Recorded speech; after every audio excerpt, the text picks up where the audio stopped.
Hi, I am Dr. Ankit, consultant internal medicine, Acropolis Hospital, Badshapur. Today we will discuss about the dengue fever. Dengue fever एक viral disease है। Viral disease ये generally monsoon में mosquito bite से फैलता है।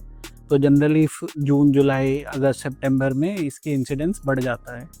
Dengue एक self limiting viral disease है, लेकिन इसमें प्लेटलेट्स थोड़े कम होना स्टार्ट हो जाते हैं और वायरल डिजीज़ के मुकाबले डेंगू में प्लेटलेट्स थोड़े ज़्यादा कम होते हैं। सेल्फ लिमिटिंग का मतलब ये है कि डेंगू जनरली 7 से 8 दिन में अपने आप रिजोल्व हो जाता है। अगर किसी को प्लेटलेट्स बहुत कम हो जाए तो हमें ब्लीडिंग रिस्क को कम करने के लिए उनको प्लेटलेट्स ट्रांसफ्यूजन करने की कई बार ज़रूरत पड़ जाती है। ट्रीटमेंट ऑप्शंस डेंगू में सपोर्टिव रहता है, जिसके अंदर हमें ज़्यादातर हाइड्रेशन मेंटेन करना पड़ता है। हाइड्रेशन के साथ साथ हम उनका हिमेटोक्रिट एक मार्कर होता है। डेंगू में मार्कर हमेशा हिमेटोक्रिट होता है, platelet is a secondary thing. हमें हिमेटोक्रिट को मेंटेन करना होता है, प्लेटलेट सेल्फ रिजोल्व कर जाता है। हिमेटोक्रिट को मेंटेन करने के लिए हमें हाइड्रेशन हम आईवी या ओरल हाइड्रेशन के थ्रू उसे मेंटेन करते हैं।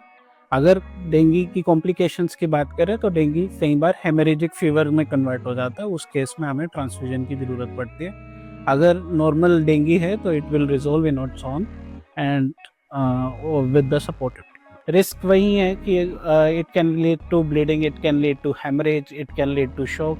We here at Acropolis Hospital treat all the complications related to dengue.